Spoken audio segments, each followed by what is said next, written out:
자, 또 이번에는 또 돋보기를 좀 안 쓰고 할 요량으로 이렇게 조금 좀 확대를 해서 한번 진행을 한번 해 보도록 하겠습니다.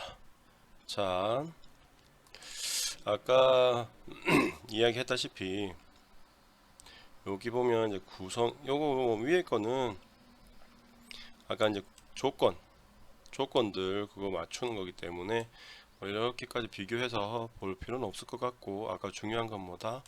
유동형 칩이 생성되는 조건들이 중요하다. 그렇지.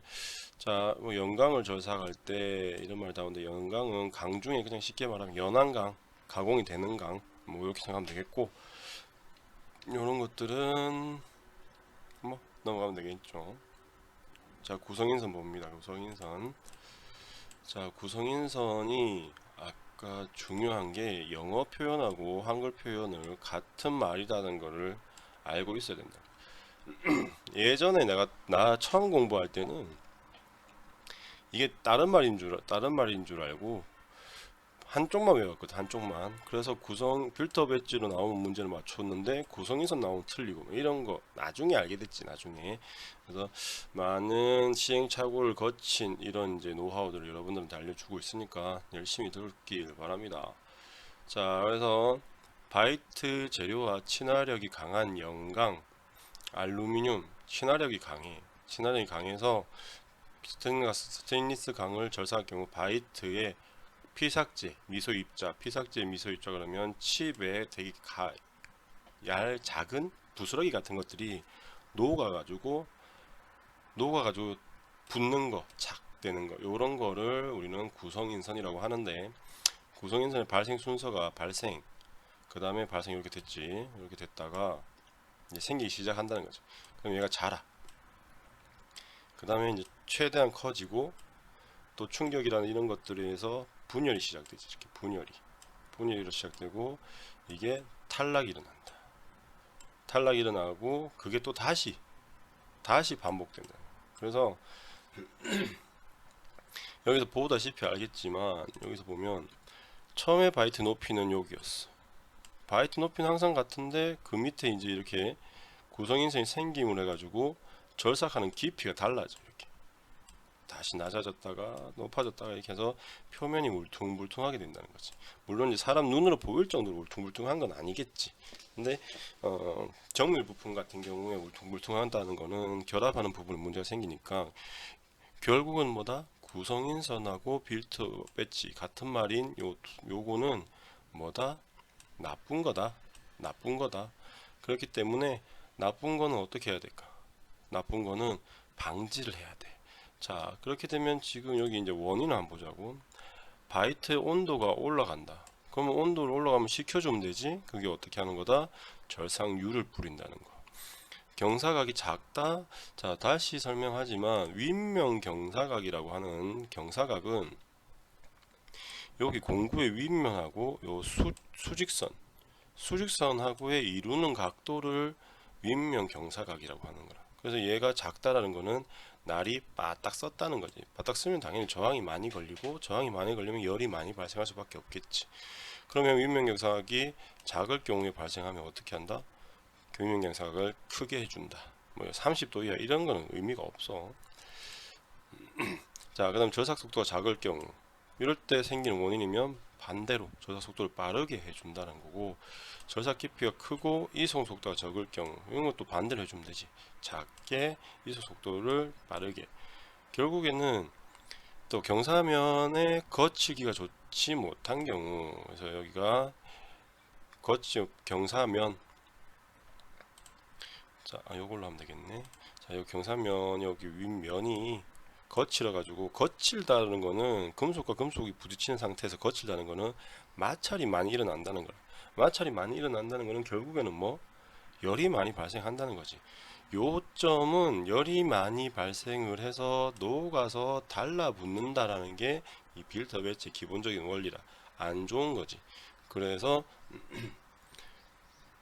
지금 이게 원인들을 보면 열이 발생을 할 수밖에 없는 조건들인 거지. 열이 발생할 수밖에 없는 요런 조건들을 가지고 있다. 이런 조건들. 그래서 여러분들이 봐야 될 거는 뭐다? 방지 대책을 봐야 되지. 방지 대책. 자, 좀 글씨가 크니까 잘 보일라나 모르겠네. 이렇게는 돋보기를 안 써도 되는데 문제는 이게 넘어갈 때 이런 식으로 넘어간다는 거. 그리고 한 페이지가 다 한꺼번에 보이지 않는다는 거. 그런 게 단점이 될 수는 있겠네. 자, 여기서 중요한 거는 뭐다? 요거 방지책. 아까 원인의 반대로 하면 되겠지. 근데 한번 쭉 보니까 절삭 깊이를 적게 한다, 경사각을 크게 한다. 요 30도 이상, 뭐 30도가 기준인가 봐요. 공구의 인선, 날의 끝부분 인선을 예리하게 한다. 그리고 절삭 속도를 높인다. 뭐 이런 거 같은 경우는 120도, 120에서 150까지 뭐 이면 발생하지 않는다. 가장 이런 거 같은 경우는 시험 문제에 나오진 않아. 시험 문제 나오진 않는데 많은 시행착오를 거쳐 가지고 어떤 금속을 가공할 때 가장 이상적인 절삭 속도 이런 것들을 나타내는 거지. 그 다음에 칩과 바이트 사이에 윤활성 절삭 유제를 사용한다. 그러니까 결과적으로 이게 뭐야? 열을 최소화시키게 만드는 가공법이다. 자, 여기서 하나가 더 있는데 여기서는 안 나왔는데 이런 말이 있다. 자, 6번에서 씁니다. 6번에서 쓰는데 6번 뭐라고 쓰냐면 열간 가공을 한다. 열간 가공을 한다. 또는 고온에서 가공을 한다. 또는 뭐 재결정 온도 이상에서 가공한다. 재결정 정 아싸 온도 이상에서 가공한다. 이게 다 같은 말이야. 같은 말인데 이 말은 뭐냐면 잠깐 설명을 하자면 우리가 이제 금속을 녹여 가지고 틀에 부어서 만든 걸 이제 주조라고 하는데 그거보다 더 앞서서 돌멩이하고 이렇게 철광석, 뭐 동광석, 보크사이트 뭐 이런 것들을 처음에 이제 녹여서 부으면 그 중에 이제 금속 성분을 뽑아내겠지. 금속 성분을 뽑아내는데 요런 게 있다는 거야. 금속을 요만한 그릇에 부어서 뽑아내는 거랑 요만한 그릇에 부어서 뽑아내는 거랑은 어떻게 될까? 성질이 다를 수 있겠지. 다를 수 있단 말이야. 왜 다르냐면 이 정도 부피의 그릇에다가 녹여서 부으면 서서히 식게 되는 것이고 요 정도 그릇에 부어서 식히면 빠르게 식는다는 거지. 그래서 우리가 나중에 열처리라는 파트의 이야기도 들어볼 텐데 빠르게 식히면 급냉, 서서히 식히면 선행 뭐 이렇게 표현하는데 급냉하면 경도가 높아지고 선행하면 경도가 떨어져. 그러면 같은 금속인데도 불구하고 성질이 다르다는 건 말이 안 되지. 그래서 맨 처음에 돌멩이에서 뽑아내는 금속이 이렇게 됐을 때 얘를 굳어지고 난 뒤에 다시 열을 가해. 금속을 열을 가하는 거지. 금속을 열을 가하면 어떻게 될까? 녹겠지. 근데 그 녹는 데까지 올리는 게 아니고 금속의 내부의 구조들이 배열이 일정하게 될 때까지 얘를 올리는 거지. 금속을 이제 달구는 거지. 그러니까 녹이는 게 아니고. 그래서 금속이 균일하게 내부가 재배열이 되면 그 온도가 재결정 온도라고 하는 거라. 그때 이런 작업 자체를 재결정이라고 하는 거고, 요렇게 된 그때의 온도는 재결정 온도. 그래서 재결정 온도는 금속마다 다 다르지. 그래서 재결정 온도라고 하고 그 재결정 온도를 기준으로 해서 그거보다 높은 온도에서 가공하는 것을 열간 가공이라고 하는 거고, 열간 가공. 그거보다 낮은 온도에서 가공하는 것을 뭐라고 한다? 냉간 가공이라고 하는 거지. 냉간 가공. 냉간.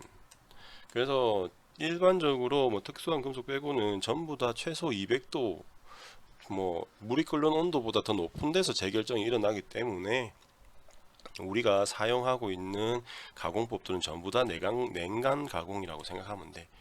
냉간 가공이라고 생각하면 되고, 그러면 이게 왜 방지책이 되느냐라고 하면 높은 온도, 열간 가공, 재결정 온도 이상에서 가공을 하기 때문에 환경 자체가 높은 환경이라는 거, 여기 온도 자체가 높다는 거지. 거기서 가공을 이렇게 하게 되면 녹아서 달라붙는 현상이 줄어들 수밖에 없겠지.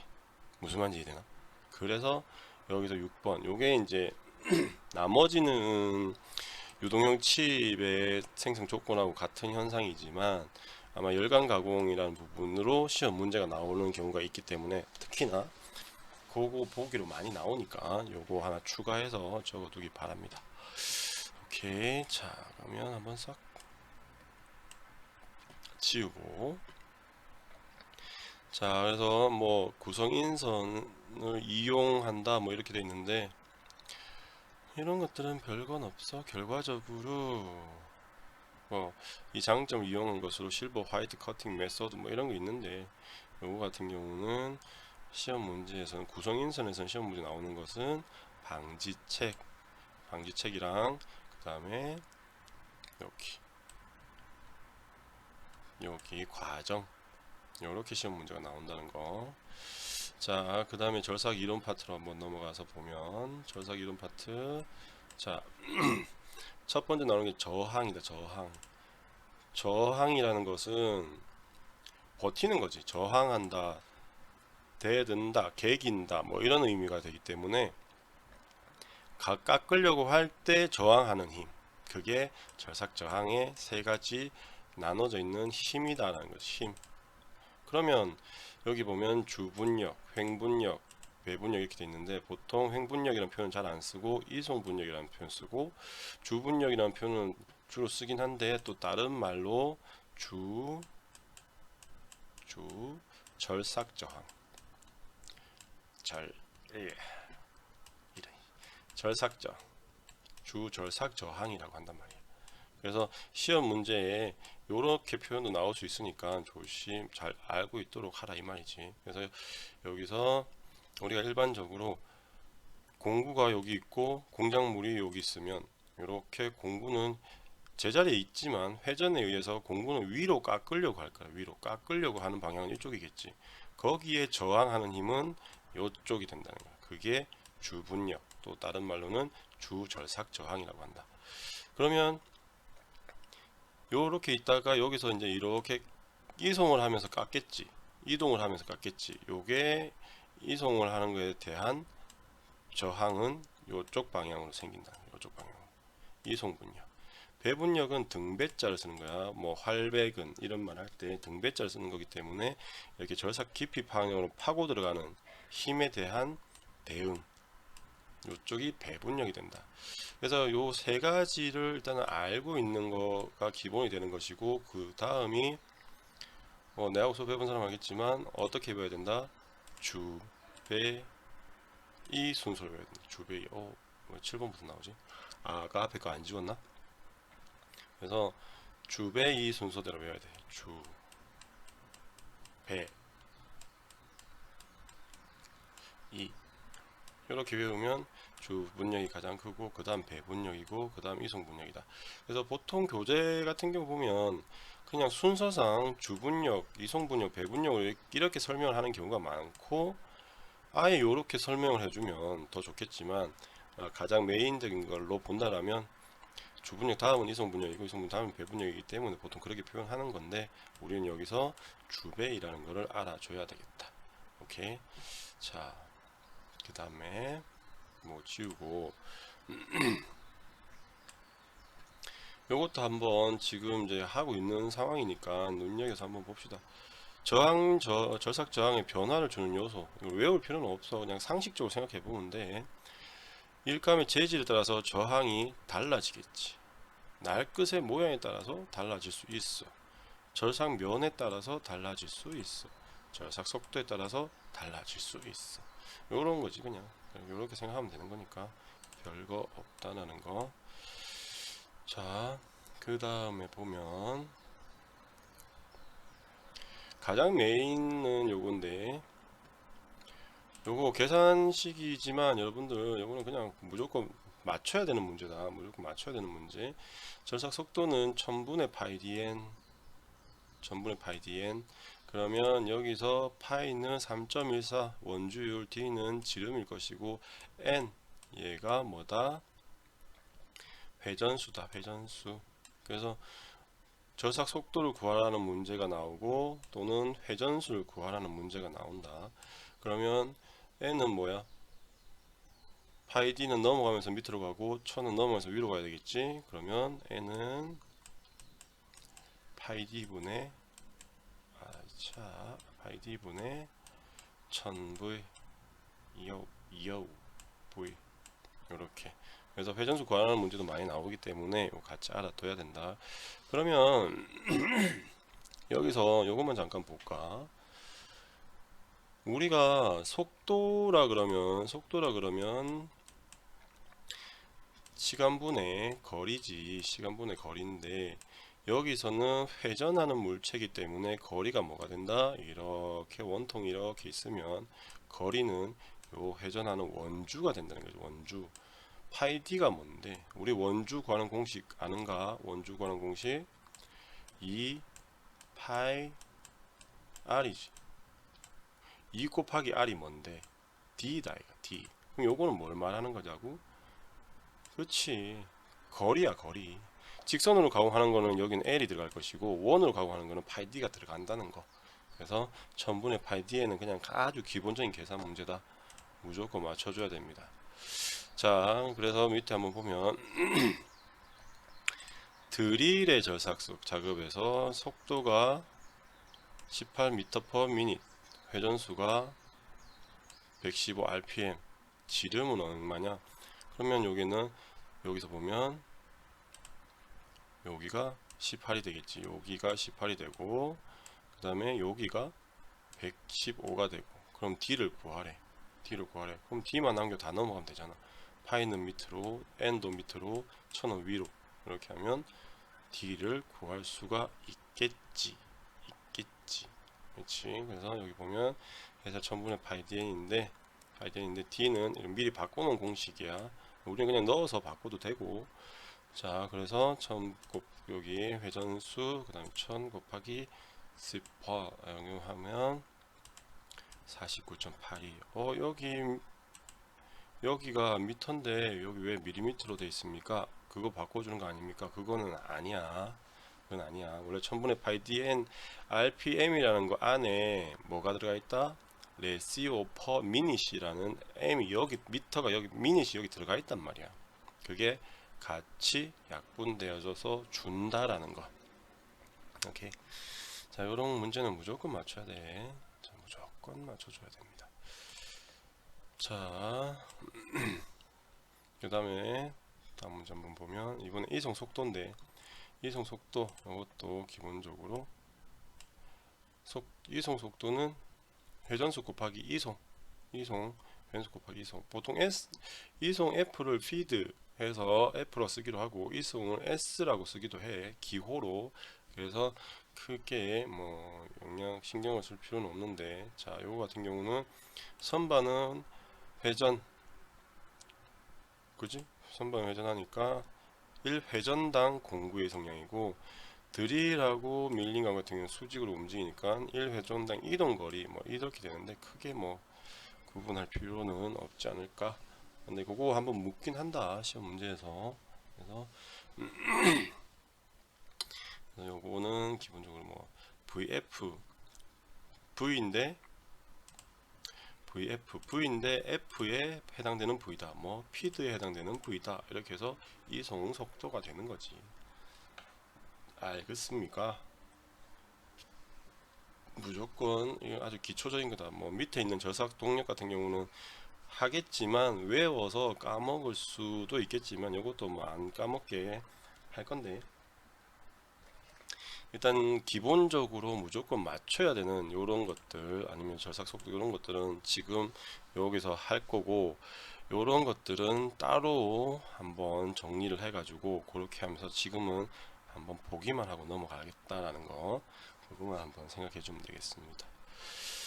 자, 그러면 자, 여기 일단 여기서 한번 끊고 이어서 가보도록 할까.